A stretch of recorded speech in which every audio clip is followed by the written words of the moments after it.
Bwana mmoja alikuwa akitembea na gari lake la fahari, gari kubwa. Akapita mahali kuna kama kona hivi, basi akasikia mlio wa kutisha umegonga kwenye gari lake. Akaweka gari pembeni, akashuka na hasira sana kutafuta kuangalia damage iliyoingia kwenye gari lake, na ni nani huyu aliyekosa adabu. Mtu mwenye uwezo wa gari kubwa kama hii ukampiga jiwe.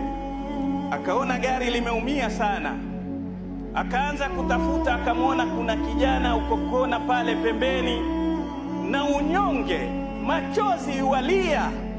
Akamfuata akamwambia, wewe mshenzi. Akamshika matai, ni wewe ulopiga jiwe, ulorusha jiwe kwenye gari langu? Akamwambia ndiyo. Mpumbavu. Akaanza kumsukasuka na kumchapa. Kwa nini umefanya hivi? Wajua hata ukauzwa wewe na wazazi wako hamuwezi kulipa damage hii? Kijana akamwambia ndiyo. Kwa nini umefanya hivi?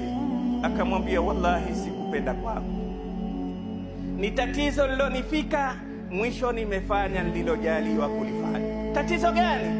Akasema mimi nina ndugu yangu mdogo mlemavu, hawezi kutembea, namtembeza mimi na kigari kwenye wheelchair, na yuwauma sana, naenda naye hospitali. Lakini mimi pia ni mdogo, kwa kutembea muda mrefu nimeshindwa kuikontroli kile kigari, ile wheelchair. Katika kona hii ametumbukia kwenye hilo shimo. Sasa nimesimamisha watu wote wanaopita na magari, hakuna anayesimama. Akili ikanijia mimi nigonge gari la mtu, lazima atasimama. Ndiyo nikarusha jiwe kwenye gari lako ili angalau usimame, ujue kwamba nini kinachoendelea, kwa sababu mkono wangu, kelele zangu kuziona. Akamwambia yuko wapi? Amwambia mwangalie pale kwenye shimo. Yule bwana akaenda mbio, akasaidia, akamtoa yule kijana, amezidi na kupata maumivu, madamu yamemtiririka. Akamwambia sasa tufanyeje? Tumuingize kwenye gari twende naye hospitali? Akamwambia nitakujua nitauzwa soko gani na wazazi wangu ili tulipe gari langu.